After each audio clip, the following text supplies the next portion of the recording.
J'ai le plaisir d'accueillir à mes côtés Philippe Reinhardt. S'il y a quelques années, il a enseigné la littérature, Philippe Reinhardt a très vite œuvré dans le secteur de l'audiovisuel et du cinéma. Fondateur et premier président de Ciné-Régio. Il fut aussi membre du conseil d'administration de la RTBF. Comme nombre d'entre vous, je l'ai connu alors qu'il dirigeait Wallimage, le fonds audiovisuel et cinématographique de Wallonie. Plus récemment, fort de son humour et sa maîtrise de l'accordéon, oui Philippe, j'ai vu ça dans ton CV, j'ai pas pu m'empêcher de la placer, celle-là.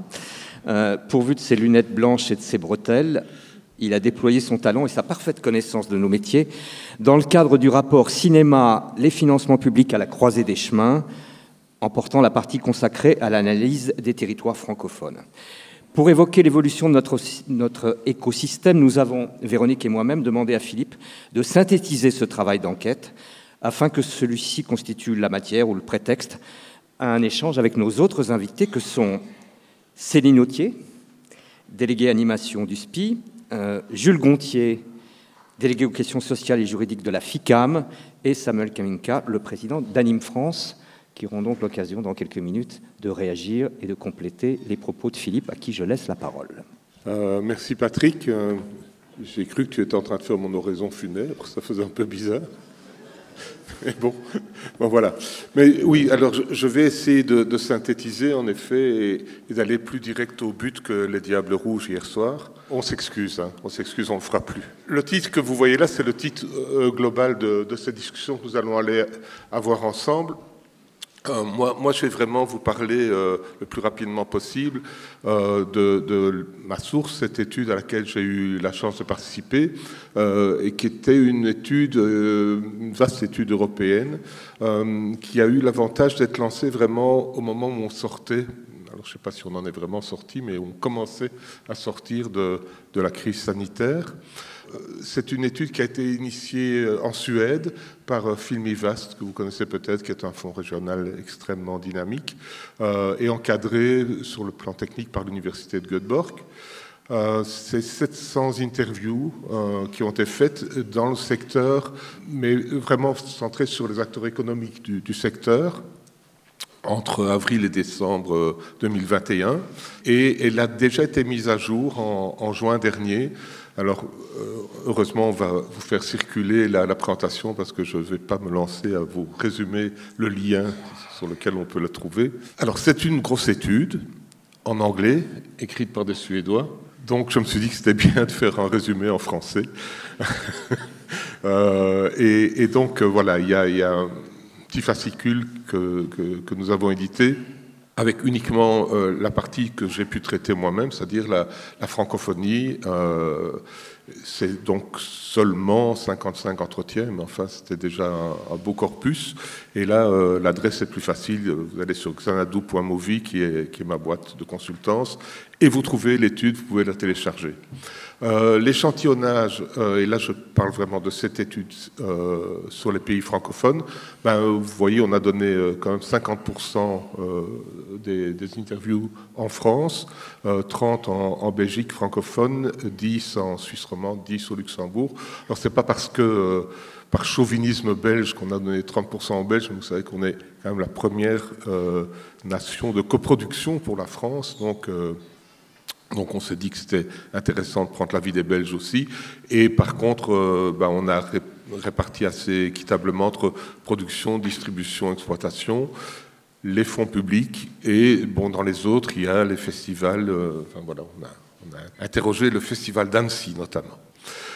Qu'est-ce qui ressort de cette étude? Vous n'allez pas être tout à fait surpris. Il ressort un gros sentiment de malaise parce qu'il y a un tsunami qui a démarré et qui s'est amplifié largement pendant la pandémie. C'est pour ça qu'on a rajouté quelques petits Covid à gauche, à droite.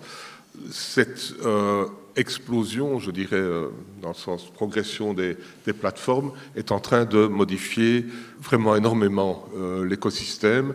Voilà la petite maison au cinéma, mais elle aurait pu s'appeler audiovisuel aussi. Et puis on voit aussi l'institution européenne qui vacille un peu parce qu'elle a beaucoup de mal à y faire face.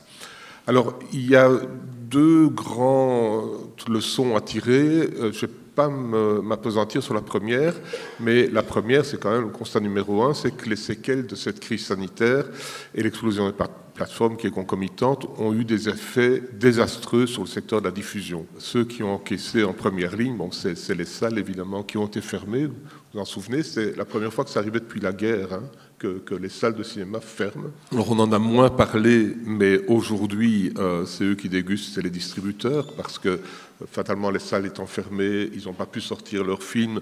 Et ils ont découvert que les films, c'est comme les légumes, des denrées périssables, que arriver 2 ans après en disant « Et j'ai un film formidable qui était à Annecy il y a 2 ans », oui, ben, ça n'intéresse plus forcément les exploitants qui ont d'autres priorités pour l'instant. Mais par effet domino, ça a aussi un impact sur la production et donc sur le travail des studios aussi, parce que, par exemple, l'idée des minimums garantis accordés par les distributeurs est en train de se raréfier d'une manière très grave. Je veux dire, on est content quand un distributeur prend le film en charge. Donc c'est plutôt toute la veine, toute la lignée du cinéma qui a été impactée et méchamment impactée. Et je dirais que c'est pas fini. On commence à assister à des fermetures de salles parce que c'est joint à ça maintenant la crise énergétique liée à la guerre en Ukraine notamment. Et les salles sont très consommatrices d'électricité, simplement pour chauffer la salle et puis pour projeter les films. Voilà, j'avais dit que je ne m'appesantirais pas sur cette partie-là, je vais passer, mais il faut que vous sachiez, par exemple, que le deuxième plus grand réseau mondial de salles est au bord du dépôt de bilan. Si ça se produit, mais c'est des centaines de salles qui vont fermer, plutôt en Angleterre et aux États-Unis, mais enfin, je veux dire, forcément, ça a un impact sur l'ensemble du métier.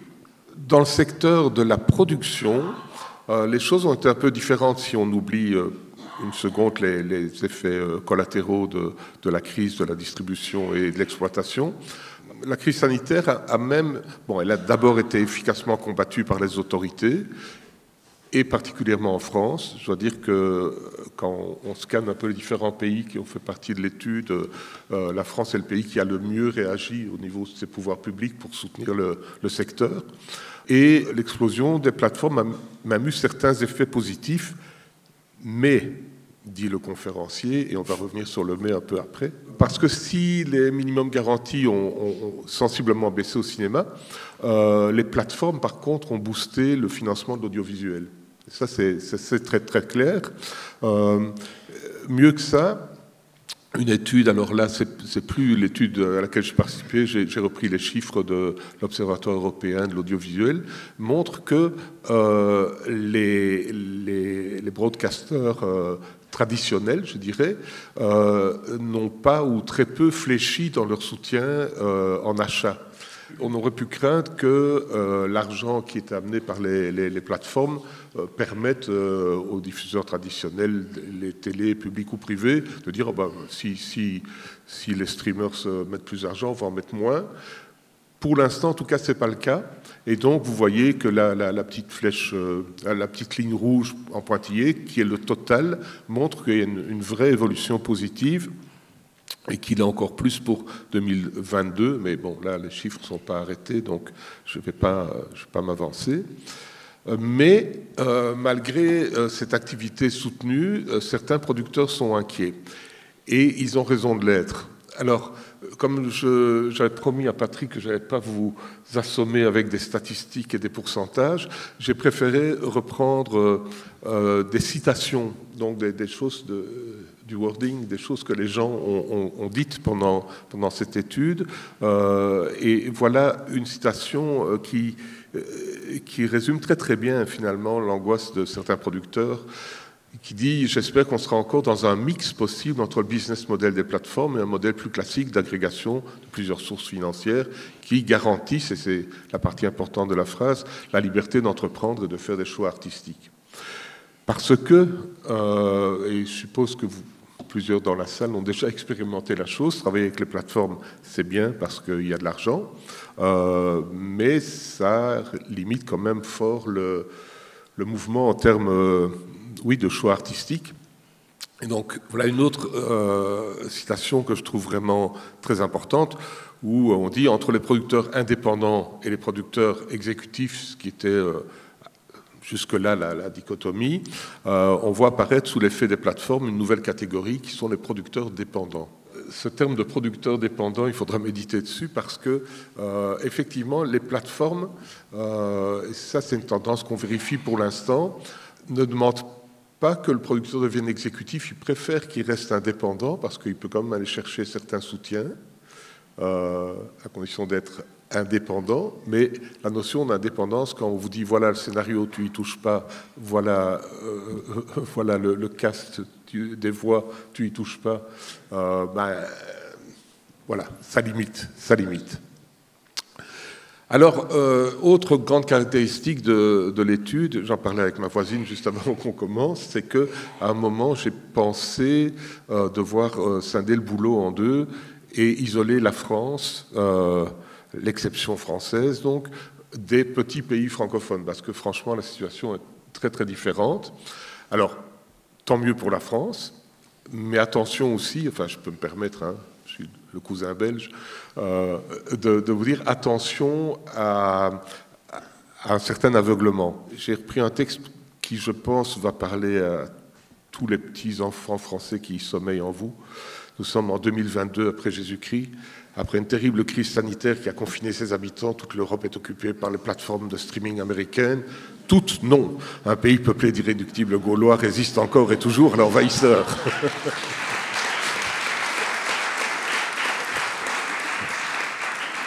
Je m'excuse, c'était démagogique de faire ça, mais bon, j'avais besoin d'applaudissements. Il n'y a pas de mal à se faire du bien. Ouais, j'avais besoin d'applaudissements pour continuer. Donc voilà, la question qui se pose, c'est est-ce que cet optimisme, enfin au moins de façade, est-ce que c'est de la clairvoyance ou c'est la méthode Coué?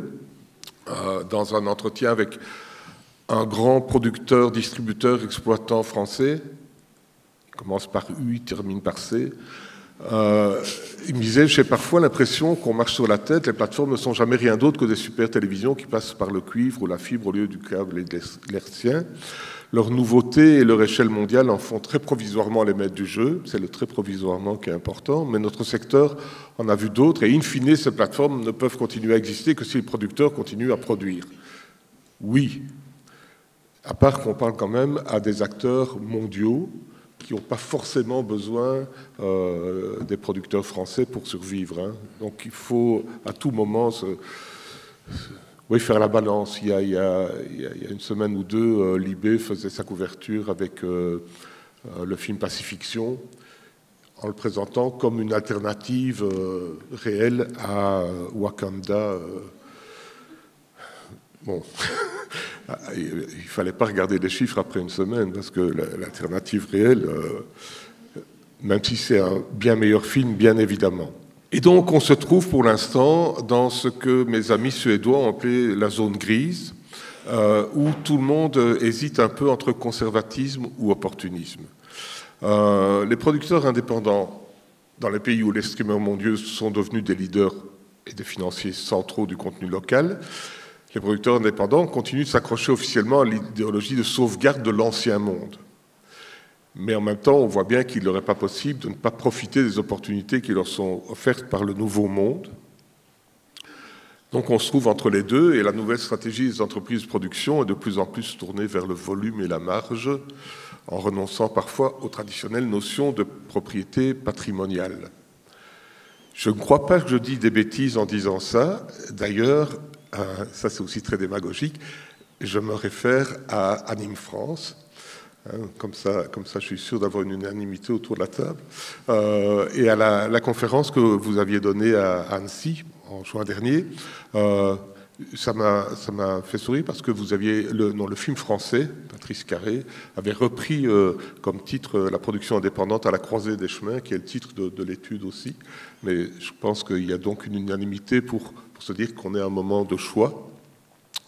Et Anime France, vous souligniez,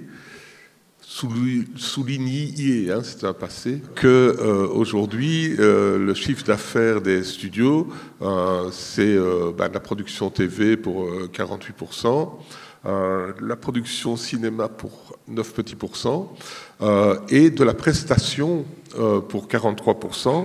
Et un chiffre très intéressant, c'est que dans ces 250 millions de prestations, il y en a 210 millions qui viennent de l'international, qui sont de la commande. Donc effectivement, il y a là un constat tiré, qui avait été tiré par Stéphane, qui disait à l'époque qu'on observe la puissance d'attraction de la France, tant mieux, mais son expertise va finir par bénéficier seulement aux plateformes américaines. Dans la croissance que connaît notre secteur, il faut un rééquilibrage qui permette à la production indépendante d'optimiser sa capacité à générer de la richesse avec ses propres propriétés intellectuelles. C'est vraiment un constat hyper intéressant et auquel, enfin voilà, je n'ai pas de conseils à donner, mais il faut s'accrocher. Alors donc, on parle de la collaboration avec les plateformes et de nouveau, la France a réussi la plus belle des négociations en termes de transposition de la directive européenne sur la participation des streamers. Ceci étant, quand on regarde de nouveau à l'international, on voit que les chiffres sont quand même nuancés. La France est le troisième pays à capter les investissements des broadcasters traditionnels et des streamers mondiaux. Mais si vous regardez par exemple l'Espagne qui n'est que quatrième, ben la petite colonne rouge, c'est l'investissement des streamers. Donc il y a là une capacité espagnole à capter beaucoup plus l'argent de Netflix, de Amazon et autres. Donc voilà, c'est juste un constat. On est d'accord, Philippe, que ces chiffres concernent l'ensemble de l'audiovisuel et pas spécifiquement l'animation. Oui, absolument, absolument. Mais j'ai un deuxième petit tableau. Quelle production? Alors de nouveau, on ne fait pas la différence entre audiovisuel et cinéma, mais par contre, je vous invite à être attentif à cette petite ligne rouge. La ligne verte, c'est le total des investissements faits par Netflix et Amazon uniquement en Europe. Vous voyez que c'est une croissance vraiment très importante, mais vous voyez aussi qu'au démarrage, c'était de l'acquisition, c'est la ligne bleue. Donc ils achetaient des productions que vous aviez faites, et depuis 2 ans, ce qu'ils appellent les originals en anglais, a dépassé les acquisitions. Et ça, c'est une tendance lourde. Je pense que quand on aura les chiffres de 2022, on va voir que l'écart se creuse encore plus. Mais les originals, ça veut dire, je ne vais pas entrer dans le détail, qu'ils travaillent avec un type de convention avec les productions qui est vraiment très très limitatif et qui, en tout cas, vous permet pas du tout de faire grossir votre masse patrimoniale. J'arrive à la conclusion, nous sommes à une croisée des chemins et les choix d'aujourd'hui vont vraiment être déterminants pour demain. Mais quand je dis aujourd'hui, c'est vraiment aujourd'hui. Distinguons l'avenir des financements publics parce que la crise sanitaire d'abord, le quoi qu'il en coûte en France, et aujourd'hui la crise de l'énergie et l'inflation font que on n'échappera pas, comme le dit un producteur belge plein de bon sens, au retour d'arguments démagogiques malsains du genre « faut-il donner la priorité à la construction d'un hôpital pour enfants ou à celle d'un studio de mixage ?» Fatalement, si on pose des choses comme ça, il n'y a pas de réponse. Enfin, s'il y a une réponse. Mais bon, comme je ne voulais pas que vous croyiez que les Belges étaient spécialement pessimistes, j'ai mis un organisateur de festival belge qui dit, lui, il y a clairement moins d'argent public, mais les pouvoirs publics sont en dette vis-à-vis de nous. Notre secteur gère la richesse culturelle et économique. Un cinéma ou un festival dans une ville, c'est un phare dans la nuit. C'est pas Angoulême qui va dire le contraire. Bon, c'est un peu lyrique. Oui, mais les éclairages de nuit, ça pose question aussi. Enfin bon.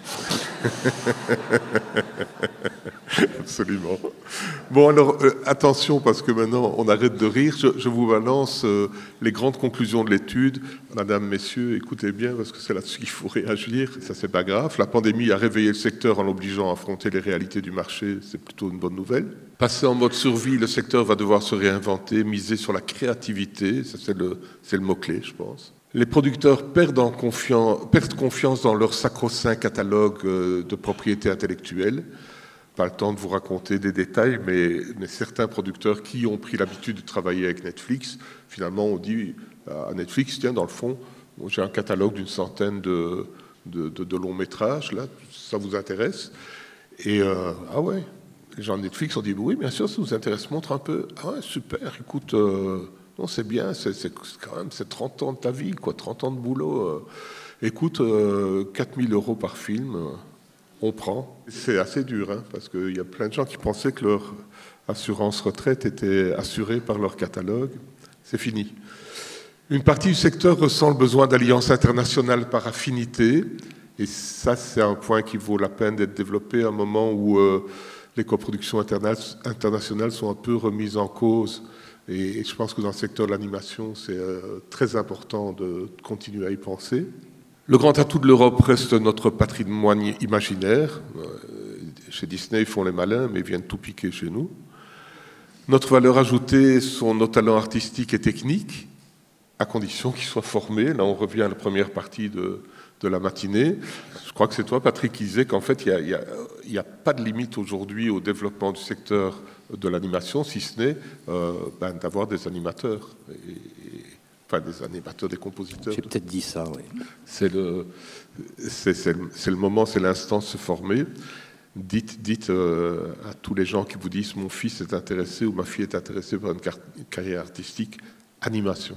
Il faut développer les infrastructures technologiques et éviter leur rachat. Alors la première partie, c'est France 2030. La deuxième partie, c'est qu'il faut s'accrocher un peu. Parce que c'est bien de développer des grands studios, mais s'ils se font racheter, c'est moins bien. Et finalement, et là, vous allez dire, je suis costaud de dire ça après 20 ans passé à la tête d'un fonds régional, mais je le crois vraiment. Les fonds publics doivent renoncer à une rentabilité immédiate de leurs investissements pour viser à la rentabilité à long terme d'un développement pérenne du secteur. Il faut que mes collègues ou ex-collègues apprennent à être moins exigeants en termes de tout, parce que c'est la crise. Enfin, c'est ça qu'il faut se mettre en tête. Hein. On va traverser une période... Tu fais illusion là, notamment aux fonds régionaux ? Notamment. Je me rends compte... mais je ne crache pas dans la soupe. Hein. J'ai été pendant 20 ans directeur d'un fonds régional, ce qui est visiblement un boulot moins éreintant que celui de Wenceslas, parce que j'ai aussi la bedaine, mais le système capillaire a mieux tenu. Mais oui, ça devient très difficile de faire monter 2 fonds régionaux dans une production, parce qu'on ne peut pas dépenser beaucoup plus que 100% de ses dépenses. Hein. Donc s'il faut faire tellement de dépenses partout, ça devient un peu compliqué. Et dernière chose qui est un peu dure à constater, le cinéma et l'audiovisuel, qui ont toujours été une industrie de l'offre, deviennent un service à la demande. Je veux dire, moi, depuis que je suis dans le cinéma, ça fait 40 ans, le schéma, c'est toujours un réalisateur ou un scénariste qui, le matin, dans sa douche, se dit « j'ai un truc à dire au monde et je vais le dire ». Et puis les pouvoirs publics qui l'aident à le dire. On voit qu'on est en train de passer à des gens qui disent « ouais, c'est bien ce que tu veux dire, mais moi j'ai autre chose à te demander et j'ai de l'argent pour ça ». Donc on passe d'un système d'offre à un système de demande. Et je termine avec deux verbatims, hein, c'est comme ça qu'on dit les citations dans les études, qui peuvent vraiment s'appliquer au secteur de l'animation. Celui-là est le fait d'un responsable seulement d'un fonds régional français. Je trouve que c'est très intéressant. Face à l'économie des plateformes, à nous de reconstruire une économie de réseau. Je crois que la clé est dans cette idée de réseautage. Et la devise de la Belgique, c'est l'union fait la force. On n'arrive pas à l'appliquer chez nous, mais peut-être que chez vous, ça peut marcher. Et puis, je voudrais terminer avec la citation d'un producteur suisse. Et si vous ne retenez qu'une citation, c'est celle-là. C'est en tout cas, ça ne sert à rien de faire comme si on était encore avant. Voilà. Merci beaucoup, Philippe.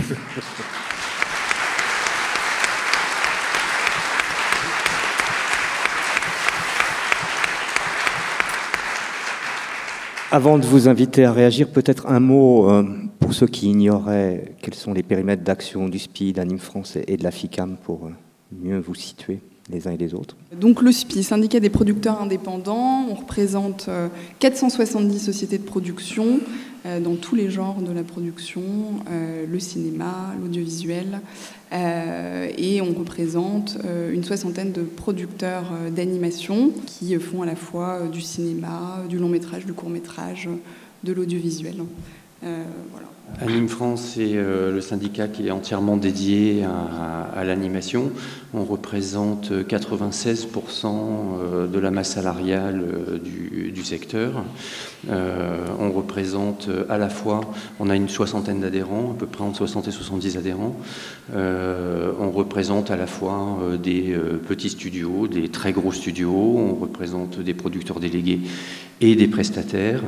Donc vraiment, on représente tous les genres aussi de l'animation, en audiovisuel, en cinéma, en court-métrage, à nouveau en prestat. On est structuré en 3 collèges, un collège audiovisuel, un collège cinéma et depuis le mois dernier, un collège studio qui adresse en fait tous les sujets spécifiques au studio, puisque comme on l'a vu, la prestation de services devient de plus en plus importante.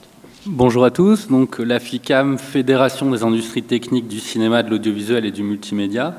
Donc nous, on représente plutôt les prestataires techniques de l'audiovisuel au sens large. Donc pour parler plutôt d'animation et recentrer sur ce sujet-là, nous, on va avoir des adhérents qui seront à la fois des studios, beaucoup de studios de VFX plus que d'animation, mais on a aussi quelques studios d'animation. Et puis surtout, on va représenter tout ce qui est post-production, images, son, tout ce qui est prestataires divers qui vont intervenir, donc aussi les studios de doublage par exemple, et tout un tas de métiers donc, qui vont graviter pour participer à la création d'une œuvre. Très bien. Pour lancer tout ça, est-ce que vous avez le sentiment d'être à la croisée des chemins, comme Philippe le disait ? Déjà, merci pour votre étude et cette présentation très intéressante. En effet, on a en effet le sentiment d'être à la croisée des chemins. Il y a quelques mois, quelques années, les producteurs voyaient l'arrivée des plateformes comme une promesse, un espoir. Voilà, c'est l'espoir d'avoir plus de financement, d'avoir la possibilité pour des nouveaux entrants d'accéder à la diffusion de leurs œuvres, la possibilité de produire des œuvres plus ambitieuses en termes de budget, etc. Et la possibilité aussi d'avoir des ouvertures en termes éditoriales, une diversité de propositions éditoriales et la possibilité de viser des publics qui n'étaient pas toujours pris en compte parfois pour des contraintes qu'on connaît par les diffuseurs historiques. Voilà, et donc il y a eu l'intégration en termes réglementaires des plateformes dans notre écosystème avec donc la transposition de la directive SMA et donc ce décret qui est entré en vigueur au 1er juillet 2021 et qui a été suivi de conventions qui ont été signées entre l'ARCOM et ces plateformes. Et qui prévoit des engagements parfois plus importants que ce qui était prévu dans les décrets. Et on a eu des petites déceptions sur la question des engagements qui ont été pris par les plateformes en termes de diversité, c'est-à-dire d'investissement dans les genres de production. Voilà, et on espère que ces engagements vont être revus à la hausse dans les discussions qu'on pourra avoir, qu'on a déjà eues avec les plateformes dans les mois qui viennent.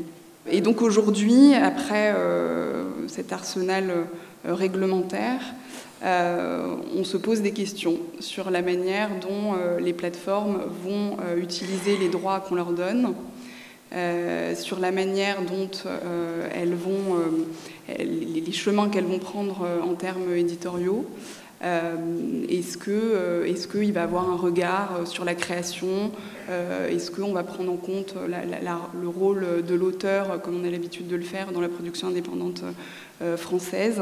Et en termes de droit, le décret SMAD prévoit une définition de la production indépendante de manière assez précise et prévoit des possibilités de modulation des engagements et de la définition de la production indépendante si certains engagements contreparties sont revus à la hausse. Et les plateformes veulent maximiser la détention des droits, ce qu'on peut évidemment comprendre, mais en tant que producteur, ça nous inquiète. Qu'est-ce qu'elles vont faire de ces droits et comment nous, on va pouvoir, dans ce nouveau périmètre, financer nos œuvres et les exploiter, garder notre IP, etc. Donc voilà, c'est un schéma qui a été posé, mais des questions qui restent en suspens et qui nous préoccupent. Pour compléter ce que tu viens de dire, en fait, les plateformes, alors je ne suis pas très pour l'ancien monde et le nouveau monde, hein, le monde est nouveau tous les matins. On a connu, tous autant qu'on est ici, plusieurs révolutions techniques, d'organisation, réglementaires, et on a toujours su s'adapter. Et je pense qu'à ce titre-là, on est vraiment un secteur d'excellence comparé à d'autres secteurs qui ont eu plus de difficultés ou qui ont été moins adaptables et moins offensifs à l'international. Les plateformes, en fait, ne sont ni bonnes ni mauvaises par nature. Elles réagissent aux environnements dans lesquels elles se trouvent. Et ça renvoie en fait à notre responsabilité collective. Ça peut être le meilleur dans le sens où elles peuvent donner une audience globale à des œuvres locales, où elles peuvent donner accès à des œuvres de niche. Enfin, à des œuvres de niche, elles peuvent donner accès à des audiences de masse. Elles peuvent permettre de favoriser l'excellence en fait des secteurs en finançant des œuvres à très haute production value. Elles peuvent défricher ou nous aider à défricher des genres nouveaux, comme on l'a vu par exemple sur l'animation adulte, dont on était nombreux à rêver depuis quelque temps et qui n'existait pas jusqu'à récemment. Et l'arrivée des plateformes permet de développer ça, permet de travailler sur des formats feuilletonnants, de réfléchir à des nouveaux formats. L'arrivée des plateformes dans le meilleur peut permettre de dynamiser l'écosystème, et on le voit très bien dans l'évolution des chiffres. Il y a un boom du volume de production qui est beaucoup lié en fait aux plateformes. Et les plateformes, ça peut être aussi le pire, c'est-à-dire la perte de souveraineté culturelle par la captation des droits aux États-Unis et, j'ai failli dire, une déportation de notre patrimoine artistique et intellectuel vers les États-Unis et un contrôle de notre imaginaire collectif et de la vraie création de valeur, la transférer en dehors de nos frontières et d'en perdre le contrôle. Dans le pire, ça peut être un frein à la création originale en favorisant des grandes licences internationales versus la création originale. Dans le pire, ça peut être un nivellement culturel en faisant travailler majoritairement et essentiellement des auteurs anglo-saxons au détriment de la création française. Dans le pire, ça peut être fragiliser ou perturber grandement des écosystèmes locaux en créant des distorsions de concurrence. Donc c'est à nous de créer les conditions, à nous collectivement, pouvoir public, milieu de la production, de placer en fait les plateformes dans un environnement qui les empêche en fait, ou qui interdisent les effets pervers les plus forts. Et d'ailleurs, quand on dessine ce portrait du pire, quelque part en creux, on dessine le devoir et les actions que doivent mener les pouvoirs publics pour empêcher les effets délétères de ça. D'ailleurs, on a la chance en France en particulier d'avoir des pouvoirs publics particulièrement éveillés et attentifs sur la question. Pour la question de la perte de la souveraineté culturelle via le transfert de droits, il y a une définition de la production indépendante qui est placée. Alors certes, on a été trahi par l'ARCOM en cours de route sur les conventions. D'ailleurs, Anime France, la SACD et l'USPA ont déposé un recours au Conseil d'État pour revenir en fait sur les conditions de ces conventionnements. Il y a une imposition de quotas d'œuvres d'expression française pour éviter justement le recours majoritaire à des talents étrangers. Il y a tout un tas d'actions qu'il nous appartient à nous en tant qu'organisation de défendre très très farouchement, mais c'est aussi une opportunité très forte sur le secteur. Et on voit bien le dynamisme du secteur en ce moment qui est porté par l'avènement des plateformes. Et quand tout à l'heure tu parlais de croiser des chemins, effectivement, c'est le constat qu'on fait tous. Et la slide que tu as reprise de notre présentation d'Annecy le montre très très clairement.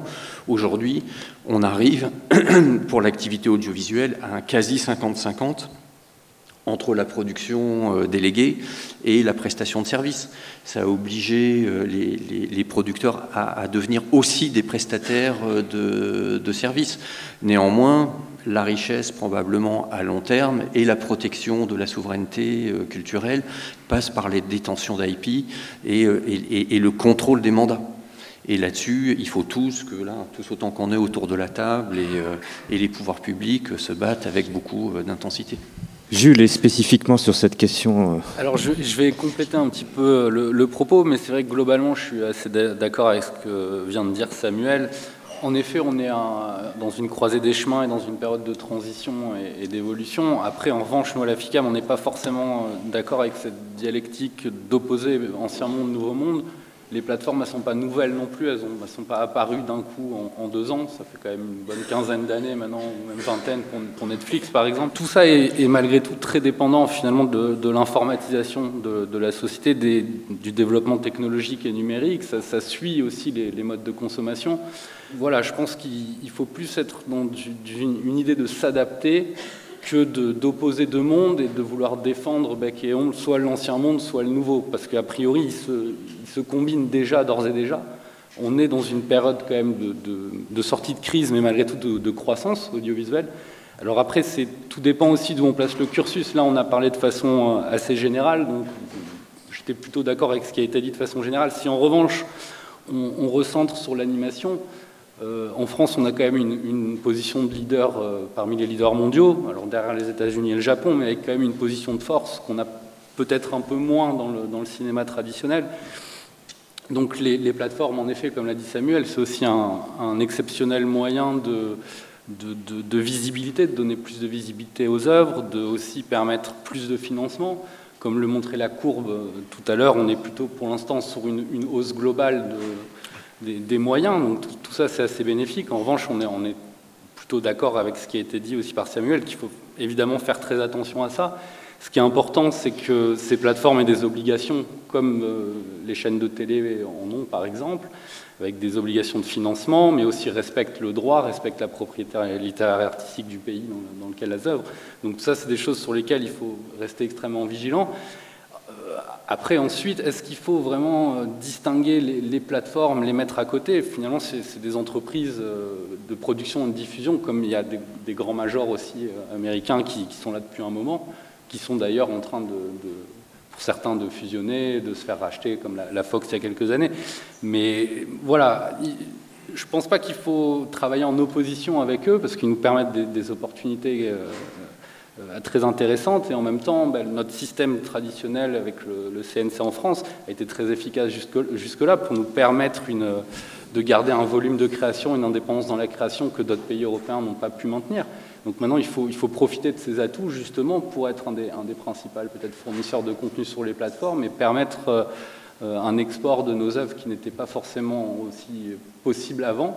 Et cela est vrai particulièrement dans l'animation, où en France on a vraiment un tissu de talents et de studios qui permettent d'avoir ces ambitions. Donc voilà, quelques réticences de notre côté à opposer ça. Après, j'ai une vision aussi de représentants des prestataires techniques. Globalement, les prestataires techniques ne vont pas forcément avoir les mêmes soucis que la production. Nous, forcément, les plateformes, donc Netflix, Amazon, Apple, Disney, globalement, pour citer les plus grandes, font beaucoup travailler les prestataires, finalement, français. Nous, on a eu cette inquiétude forte à un moment de se dire les grandes plateformes vont finalement racheter les entreprises locales et tout internaliser. Mais a priori, ce n'est pas du tout le cas. Il y a quelques exemples, mais c'est fortement réduit. Et ils sont plutôt sur une stratégie de rester sur leur place de diffuseurs et de producteurs délégués et de faire travailler des prestataires dans les pays. Donc nous, en tant que représentants des prestataires, pour l'instant, ça nous convient. Mais en effet, il faut rester vigilant et faire attention que ces multinationales ne deviennent pas trop importantes et pesantes sur le reste de l'écosystème.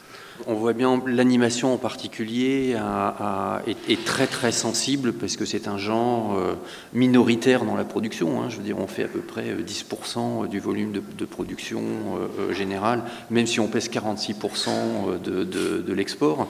Ce qui dit bien d'ailleurs le dynamisme du secteur. Pour revenir sur un des chiffres que tu as donné, dans la partie en fait production indépendante, le chiffre international n'est pas nécessairement de la commande, c'est du préfinancement international que vont chercher les producteurs. Donc ce qui est un cadre encore très différent de celui de la prestation de service. C'est-à-dire qu'on est encore à l'intérieur de ça. En fait, ce que montre ce chiffre, c'est le dynamisme du tissu de la production qui est capable de se projeter à l'international, d'aller chercher des financements.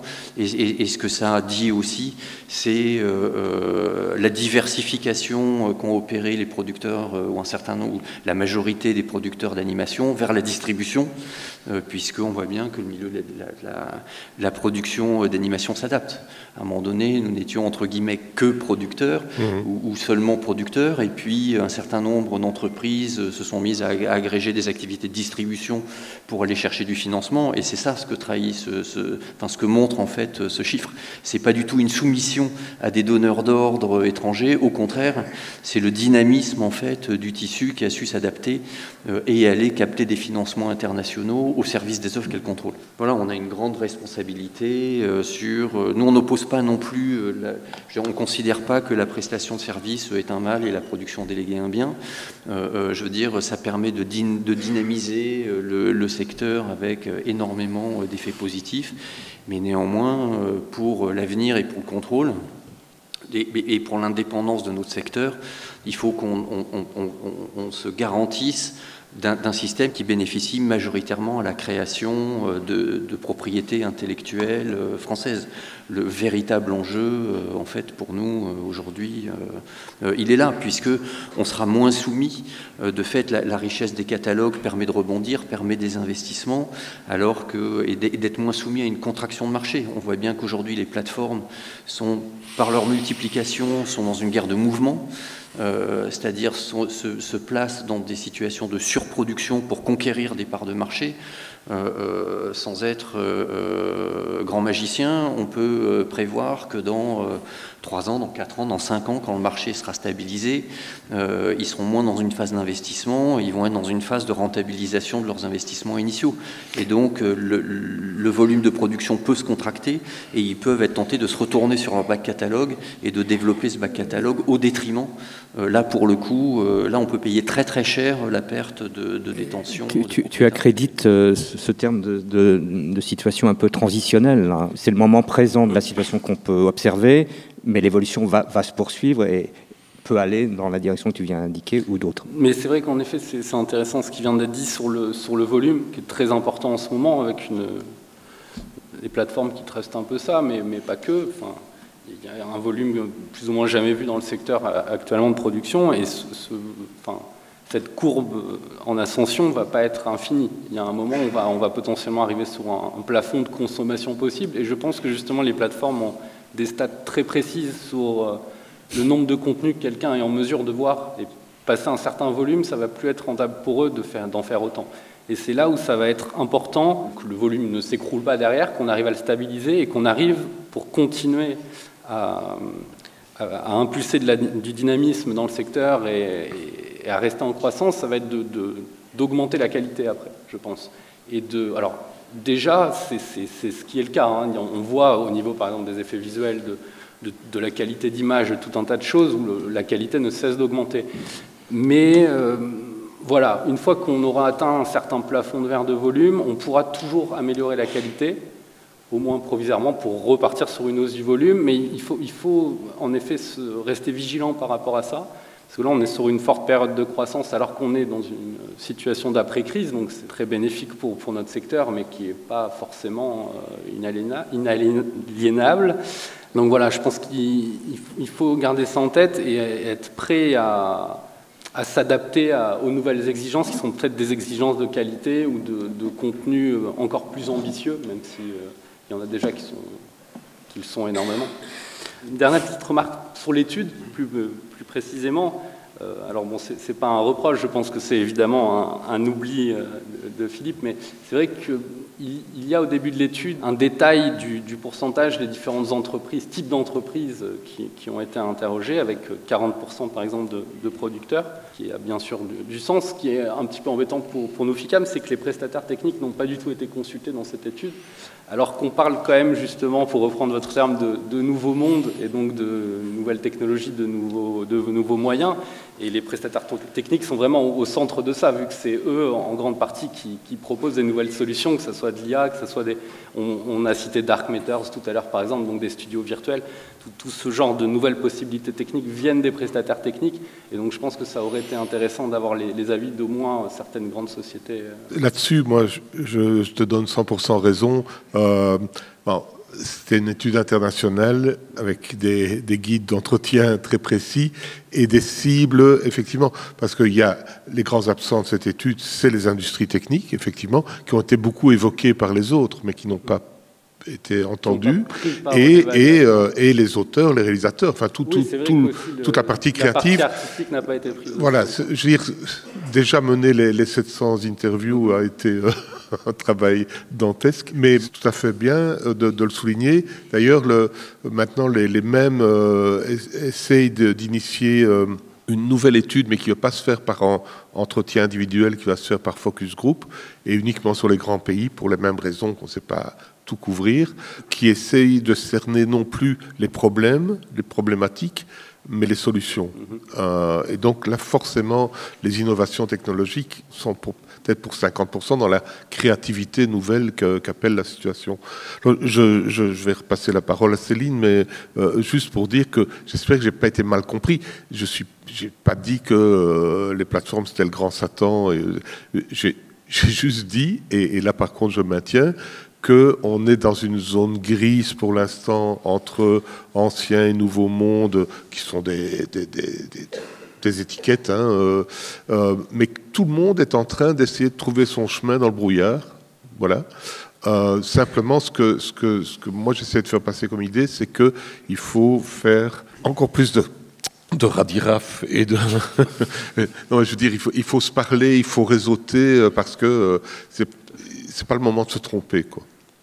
Non, mais je pense que vous avez totalement raison sur le fait qu'on est dans une période transitoire et d'incertitude sur certains sujets. Ça, on ne remet pas du tout ça en question. Moi, je voulais revenir sur un point, sur l'importance de soutenir la fabrication et de dire que voilà, on a pu opposer fabrication, production, de dire que simplement il n'y a pas de fabrication sans producteur, et qu'aujourd'hui les pouvoirs publics ont une démarche de soutenir les studios, la formation, etc.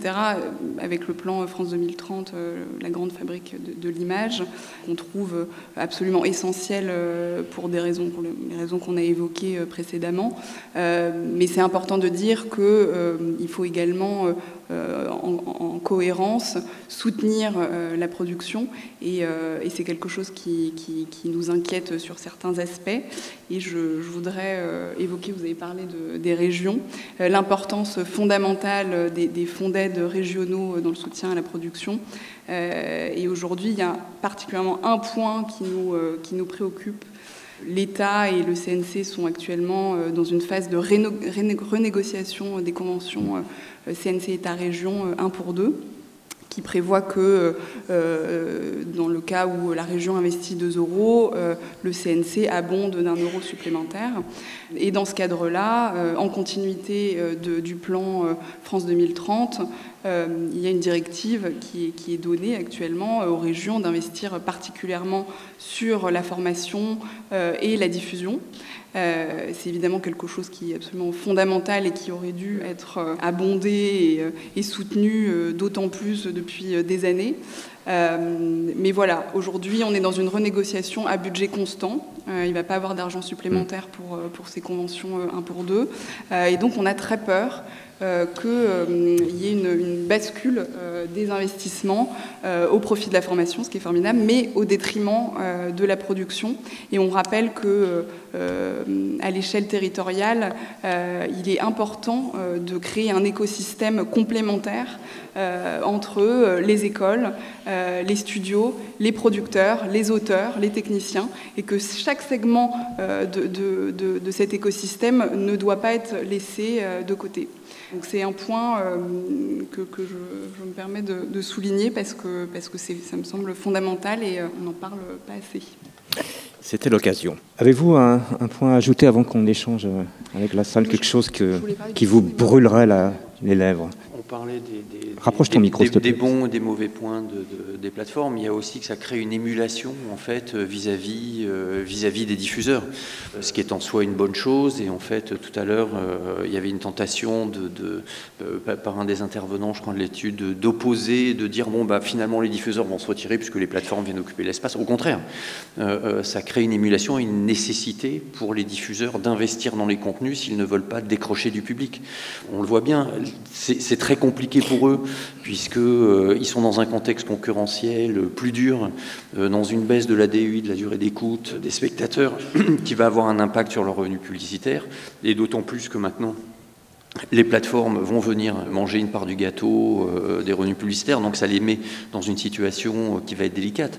Mais ils vont forcément, pour survivre, devoir investir dans les contenus et ne pas laisser les plateformes faire la course en tête. Et ce qui va redynamiser, si tant est qu'il y en avait déjà besoin, mais ça va renforcer la nécessité des coproductions internationales pour être capable, pour que les diffuseurs, ceux qui n'en ont pas les poches aussi profondes que ces plateformes, d'aller trouver des partenariats, et à nous, producteurs, d'être cheville ouvrière de ce mouvement-là, d'aller chercher, d'aller agréger des financements internationaux pour que les programmes qui sont diffusés par les éditeurs de services dits traditionnels, mais qui sont en train aussi de se plateformiser, puissent faire jeu égal avec les plateformes. Et d'ailleurs, on voit bien que le monde dans lequel on avance, on va avoir des financements hybrides. Aujourd'hui, il y a une lutte pour l'exclusivité, etc. Mais demain matin, on voit bien que pour maintenir le volume de production et la profondeur des catalogues et leur offre, ils vont conserver sur certaines propriétés l'exclusivité. Mais on voit bien que, et on voit déjà d'ailleurs, des éditeurs de services, des chaînes, travailler, cofinancer avec des plateformes. Et le monde qui s'ouvre en fait devant nous est un monde très hybride qui va requérir de la souplesse et où on ne va pas opposer, je pense, aussi frontalement les plateformes aux chaînes. Tout ça va gentiment converger. Souhaitons que ça puisse être le cas. Un dernier petit point très rapide par rapport à deux inquiétudes parmi d'autres sur notre capacité à maintenir ce volume et cette croissance dans le secteur. Donc deux choses que j'ai notées. Déjà, on commence, nous, prestataires techniques, alors je ne sais pas, est-ce que c'est aussi le cas chez les producteurs, à avoir des tensions réelles sur certains emplois, par exemple dans le son, au niveau des opérateurs du son, mais il n'y a pas que, où ça devient réellement compliqué de trouver des gens dans les studios et de les garder, en fait, aussi. Donc on a quand même un souci d'attractivité dans la filière qu'on n'avait pas il y a quelques années, avec vraiment une tension sur le marché de l'emploi, une nécessité d'arriver à rattirer du monde et à garder les talents. Ça, c'est le premier point. Le deuxième point que je voulais évoquer est un petit peu hors sujet, mais tu vas le faire quand même. Mais je vais le faire quand même, exactement. Ça rejoint un peu la question de la crise énergétique que Philippe évoquait. Alors, on a cette grosse problématique au niveau des prestataires, parce qu'en effet, les coûts et donc les factures d'électricité augmentent énormément. Donc on est bien sûr dans une volonté d'essayer de baisser ses consommations, mais en même temps, dans des entreprises en croissance où il y a de plus en plus de nouvelles technologies et de matériel coûteux. Alors hier, j'ai vu des présentations expliquant qu'avec le temps réel, par exemple, on pouvait réduire énormément le calcul, mais ce matin, quelqu'un disait aussi que ça ne permettait pas le rendu souhaité pour certaines œuvres. Donc, en fonction des sociétés, certaines ne vont pas pouvoir baisser leur consommation électrique. Ils pourront opter pour un mix vert et donc baisser leurs émissions carbone. Nous, studios prestataires et studios d'animation, on est impactés par le décret tertiaire qui nous oblige à avoir un objectif de réduction de 40% des consommations électriques d'ici 2030, mais qui est quelque chose d'à côté de l'éco-responsabilité, vu qu'on ne parle pas ici d'énergie verte ou d'énergie par verte, on parle d'une réduction absolue de consommation, donc 40% d'ici 2030, d'ici 8 ans. Nous, on est assez inquiets à la FICAM par rapport à ça, parce que nos entreprises sont en croissance, enfin une partie en tout cas, ce qui est une très bonne nouvelle. Mais si on nous met un carcan de consommation en fait, par rapport à des années de référence qui ne voudront pas dire forcément grand-chose, on risque de peut-être plus être en mesure de pouvoir supporter et suivre le développement très important en ce moment de la filière. Donc voilà, je voulais finir par ça parce que c'est un point qui ne rentre pas forcément dans l'éco-responsabilité, donc je pense qu'on ne l'aurait pas forcément évoqué après. La croisée des chemins, elle est multiple. Voilà. Celle des modes de diffusion, elle est celle aussi du monde dans lequel on vit. Et c'en est une belle illustration. Il nous reste du temps. C'est merveilleux. Merci d'avoir été concis pour vous entendre. Mathieu Robin, donc l'école Innov à Nanterre. J'ai un sujet un peu corollaire en fait. Vous parliez beaucoup de patrimoine, de catalogue de films. Nous, on constate chez les étudiants qu'il y a de plus en plus en fait une méconnaissance quand on parle avec des profs de storyboard, d'analyse filmique et tout ça, de ce patrimoine. Comment on peut faire, vous êtes producteur, comment on peut faire pour que les étudiants aient un accès plus facile en fait dans cette multiplicité d'offres? Comment on peut avoir accès en fait aux films de qualité du patrimoine? C'est vrai que c'est un problème. J'ai l'impression qu'il s'accroît. Finalement, il y a beaucoup de choses à voir. Et comment on fait les liens avec des étudiants? Je crois qu'on a abordé la question du patrimoine plutôt sous l'angle de sa valeur et de ce qu'elle représentait pour une entreprise dans son modèle économique. C'est un autre aspect, c'est l'accès à vos films. Peut-être, je ne sais pas, Samuel, si tu as un mot à dire là-dessus. Là-dessus, là, effectivement, j'avoue que c'est moins le domaine d'intervention sur lequel on est d'ordinaire. Et là, ça doit passer par la collaboration entre les écoles et les différentes sociétés de détentrices de droits. Et en effet, les ayants droit. Nous, les fois où on a été sollicités, par exemple, j'ai pas le souvenir d'un producteur qui soit opposé, sauf contraintes juridiques particulières ou de confidentialité imposées par typiquement par des plateformes ou par des partenaires américains qui sont plus rétifs à certaines circulations, à la circulation des images, à certaines phases de la production et notamment avant diffusion. Mais là, je pense que c'est une question de collaboration entre les écoles et les producteurs. On peut quand même rattacher votre question au débat.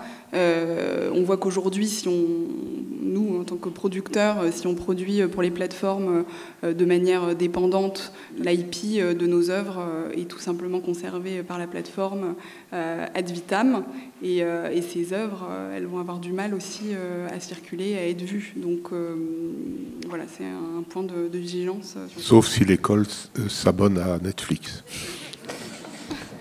Et d'ailleurs, il y a eu un précédent en cinéma, quand les grands studios ont racheté des films d'une certaine période, des catalogues, notamment l'accès au négatif. Alors pour le cinéma, c'est très différent. On vit dans un monde très différent aujourd'hui, mais est devenu très très problématique. Donc c'est une des multiples raisons pour lesquelles il est vraiment capital que la propriété intellectuelle reste massivement ici. Madame. Alors en fait, j'ai aussi un complément de réponse, c'est-à-dire qu'à autour de minuit, donc Fiona Cohen, autour de minuit à DV Studio, typiquement on a des chaînes YouTube, Vimeo, des choses en accès libre et on a des choses en accès payant. Donc ça permet un accès direct à ce qui est visible. Et après, évidemment, les producteurs, je pense qu'on est tous d'accord sur ça, on est ouvert à des partenariats avec des écoles, mais du coup, c'est une manière de rendre visible ce qui est possible d'accéder. Et concernant ma question, en fait, donc moi, je suis vraiment du côté fabrication, la prod déléguée, c'est Nicolas Schmerkin. Quand on parle du lien avec les plateformes, tout de suite, je pense à deux exemples récents, c'est la série Last Man et c'est J'ai perdu mon corps. Donc, qui ont été produits par des producteurs français et qui ont eu tous deux des parcours très différents. L'un acheté pour sa diffusion internationale par Netflix après la fabrication, qui du coup n'avait pas bénéficié de ce budget pour la fabrication. J'ai perdu mon corps, en l'espèce. J'ai perdu mon corps, voilà, sachant que j'ai suivi tout ça de loin, sûrement que des gens ont d'autres informations. Et Last Man, qui du coup a vécu son périple entre Netflix, France 4, etc. Ma question, c'est non pas est-ce qu'on a appris des choses de ces expériences, mais qu'est-ce qu'on a appris, c'est quoi les leçons à en tirer? Est-ce qu'on a mieux compris comment collaborer avec les plateformes, quand les solliciter, quel type de contrat négocier, etc. Est-ce qu'il y a manière de comprendre et du coup, qu'est-ce qu'on en a sorti de ces exemples qui ont été très durs à vivre dans le milieu? Est-ce qu'il y a dans la salle, alors je sais qu'il y a des gens de Xilam, peut-être pas les mieux placés pour répondre à cette question. Mais enfin, si quelqu'un veut répondre dans la salle, c'est une possibilité. Sinon, donc ça a été financé effectivement par le producteur et c'est qui a porté d'ailleurs la communication pendant très très longtemps. Et c'est le retentissement que Xilam en l'occurrence a réussi à donner au film, notamment via la sélection aux Oscars, qui a permis en fait une vente à une plateforme qui lui a permis, je présume, d'amortir tout ou partie de son risque et je l'espère pour lui d'avoir gagné de l'argent et d'assurer à son film une diffusion qui aurait été probablement plus confidentielle en passant par des réseaux de distribution de cinéma plus classiques et plus confidentiels, notamment à l'étranger, que ça a permis de multiplier son audience et donc d'accroître la résonance du film et donc sa valeur, mais ce qui dit bien aussi que l'importance de détenir ses droits. Aujourd'hui, le catalogue appartient au producteur. Je fais référence à l'excellent livre de Marc de Pontavis, paru récemment, que je vous invite à lire, tout en conservant un certain nombre de territoires. Donc il n'y a pas non plus une fatalité à céder l'ensemble des territoires quand on est dans un deal de fin de prod. Quant à Last Man, je n'ai pas de retour pour ma part. Le cas de figure où on arrive à vendre aux plateformes est le plus intéressant, évidemment, mais comme tu dis bien, Samuel, il faut avoir porté son film longtemps, l'avoir amené à des sommets comme les Oscars, des choses comme ça, et ce qui permet que J'ai perdu mon corps n'a pas perdu son IP, c'est déjà ça. Par contre, quand on travaille sous ce qu'ils appellent des Production Service License ou Production Service Agreement, là, en général, on perd les droits. Hein. Enfin, je veux dire, on les cède. Et le pire, c'est ce Production Service License, PSL, parce que là, non seulement on perd sa liberté et ses droits, mais on prend des risques parce qu'il paye en 4 ans. Ça, c'est une chose qui est rarement dite, mais je veux dire, Netflix... Enfin, Samuel a très bien redit tout à l'heure, toutes ces plateformes, pour l'instant, sont dans une phase de concurrence. Les économistes américains, c'est pas moi qui l'invente, pensent que la phase de concurrence va durer jusqu'en 2026 ou 2027. Donc personne n'est prêt à vendre. C'est-à-dire que pour l'instant, c'est la course au catalogue et pour pouvoir être bien vendu. Parce que, par exemple, Netflix, enfin, je veux dire, c'est un secret pour personne, hein, il suffit de lire la presse économique, a un endettement, mais colossal. Enfin, c'est en milliards de dollars. Donc, il y a quand même, et moi, ça me fait toujours un petit peu peur, l'idée que si un jour ils se prennent les pieds dans le tapis pour une raison X, hein, il va y avoir des milliers de producteurs dans le monde qui n'auront reçu qu'un quart ou que la moitié de leur rétribution et qui, entre-temps, auront été escompter le reste de l'argent à des gens qui vont leur réclamer. En fait, et là on le voit très bien avec la fusion Warner Discovery, c'est des colosses extrêmement agiles et brutaux. Ils ont été capables d'arrêter une 40aine de projets en extrêmement peu de temps. Et il va falloir doter la production française des moyens de résister à cette possible future contraction du marché en gardant le contrôle de ses mandats, en gardant le contrôle de ses propriétés. Alors, ce que je comprends, parce que c'était ma question, du coup, il n'y a pas de lisibilité sur comment agir avec eux. Je pense que le temps va clarifier les choses. Va clarifier les choses et la zone grise. Il y aura du partage d'expérience dont on pourra tirer des enseignements. Savoir si on allait pouvoir évoluer vers des cofinancements, des plans de financement mixtes, etc. Voilà. Charlotte de la Gournerie, je suis productrice à Sun Creature. On travaille avec Netflix sur différents projets de format, séries, longs métrages, aussi avec la Warner Brothers aussi. Ils payent en temps, en heure, et ils payent tout. Hein. C'est juste qu'il y a peut-être différent, peut-être avec Marc Dupont-Davis, avec Liam, peut-être c'était autre chose, et sur l'achat, mais quand on produit avec eux, moi là-dessus, en service work, le financement en trésorerie, et même Cartoon Network, Warner Brothers, j'ai jamais vu une trésorerie aussi, la manière dont ils payent upfront, j'ai jamais vu ça. J'ai même pas besoin de faire appel à une Cofi-Ciné, Cofi-Noga, enfin voilà. Juste Stéphane Lebars, délégué général. Qui était sur la photo, donc tu as le droit de parler. J'ai vu que j'avais été bien spoilé. Merci Philippe. Pour rebondir effectivement, parce que par rapport à ce que vient de dire Charlotte, en service, il n'y a pas de question. Les plans de trésorerie qui sont posés pour accompagner les studios, pour fabriquer, ils sont très bien, il n'y a pas de débat là-dessus. Après, où il peut y avoir un débat, c'est sur effectivement la trésorerie qui accompagne les producteurs français quand ils sont producteurs délégués, donc quand ils portent leurs risques. Et ce qu'on constate en fait, c'est l'extrême adaptabilité, contrairement à ce qu'on pourrait croire, des plateformes à la situation des producteurs.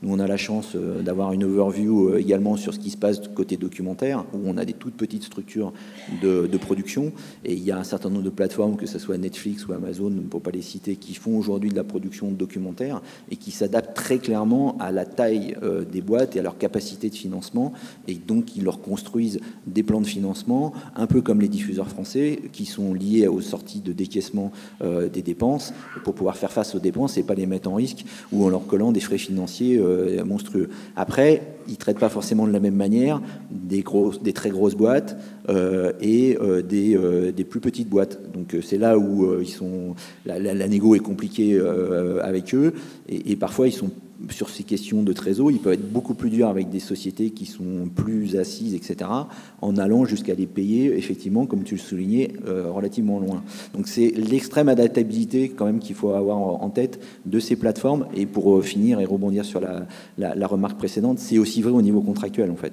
Ce qu'on voit, c'est qu'on apprend tous en marchant. Et du côté d'Anime France et de l'USPA, on a vu beaucoup de contrats des plateformes passer depuis 5 ans qui sont là.